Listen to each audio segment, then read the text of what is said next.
Thank you for watching. Whenever you decide to watch this, I hope if my stream is properly supposed to. I'm trying. So, sorry about this because the last stream I didn't even know that it was that horrible until I was done streaming and I was trying to maybe stream again, but there was not enough time left. I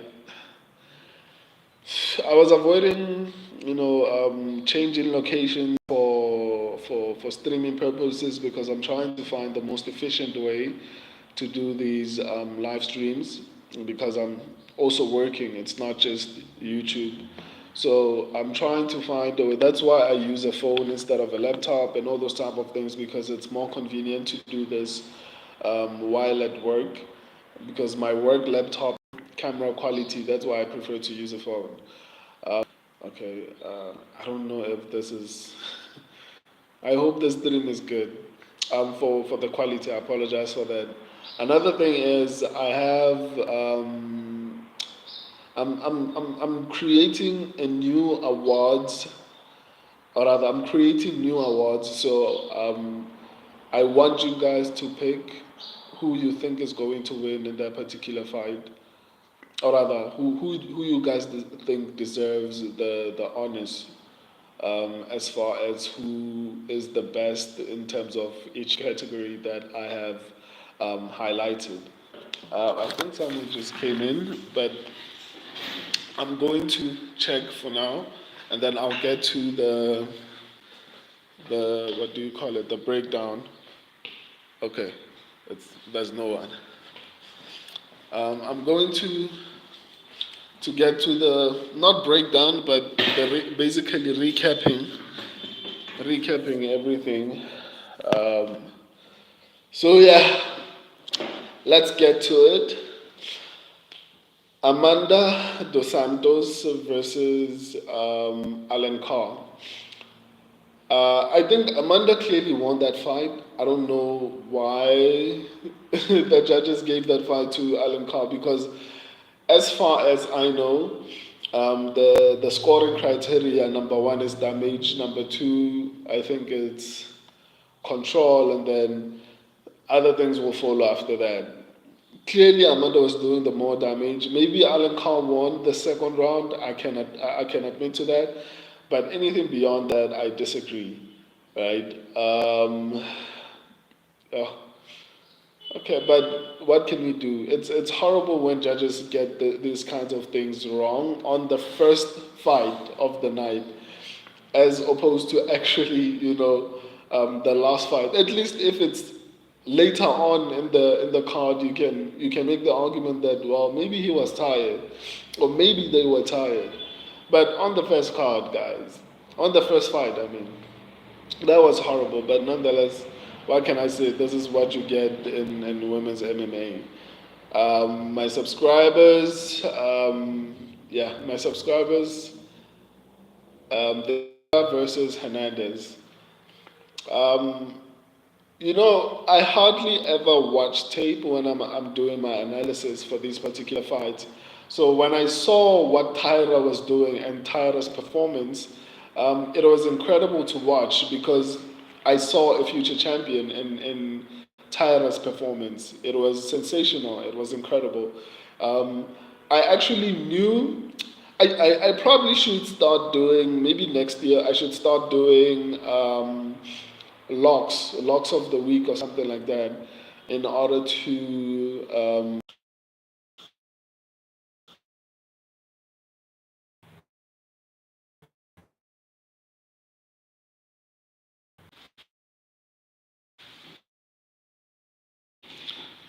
um, maybe I should stop streaming.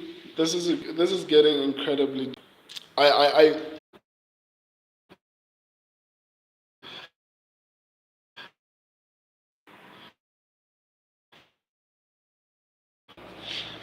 oh, thank you for those who've been waiting. I'm about to finish. I don't. I'm having network issues today. I honestly apologize for that.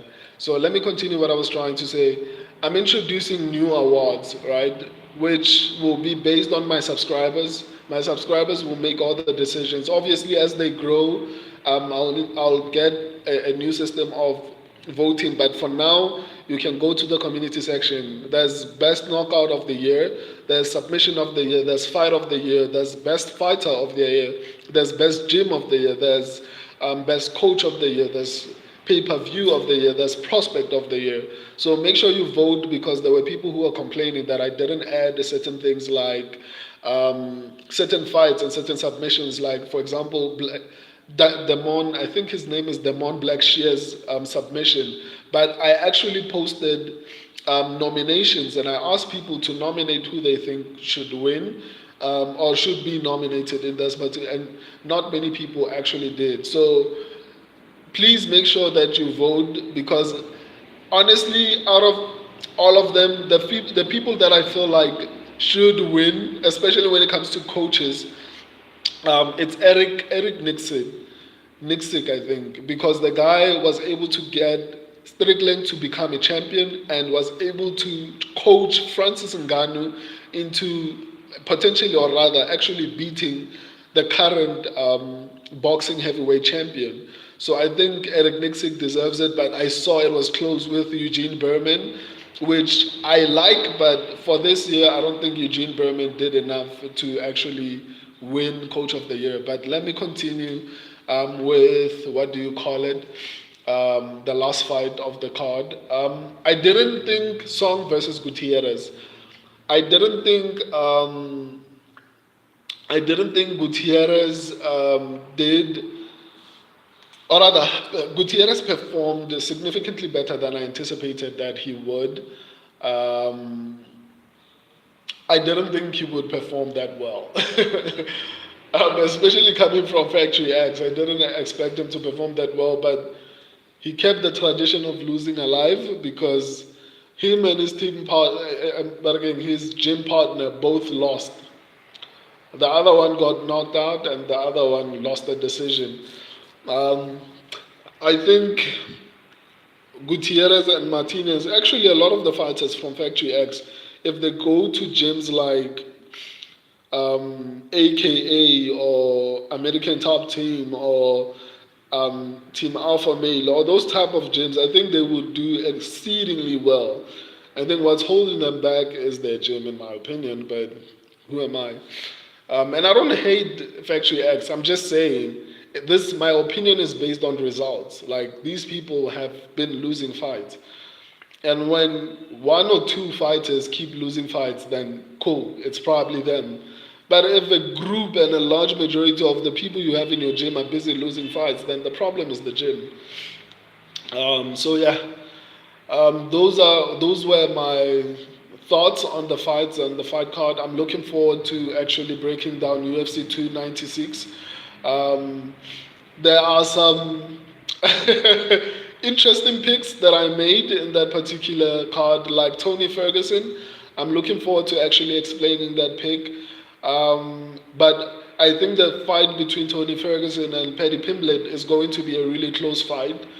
Closer than a lot of people think, because I've seen a lot of people in the comment section saying, why would I pick Tony Ferguson when he's on a 6-fight losing streak, a 3-fight being finished streak, and he's like 40 years old. And I'll explain that when I break down my fights Friday. I'm looking forward to that. But another thing, please go vote in the community section. I'm introducing awards. They won't be glamorous, but I want you guys to have, it's called the Subscribers MMA Awards.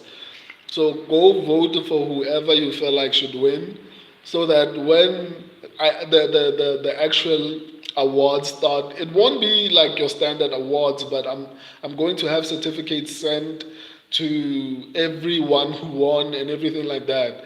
You know, obviously as it grows, I'm going to introduce trophies and all those type of things. But the panel, the people who vote forever, will be you guys. So the awards will be for you guys. You guys will decide who wins and who doesn't.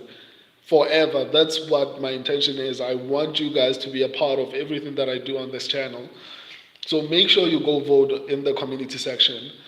I've been a little bit down because like the internet is just not working with me. Like it's been horrible. My previous breakdown, I only realized late that it wasn't properly recorded because it was glitching and all those type of things. Even now, I'm not sure how well the internet is doing. I don't know if any of you who are watching can actually properly see me. I'm going to try and make sure that when I break down UFC 296, everything is in order because that's going to be an interesting one.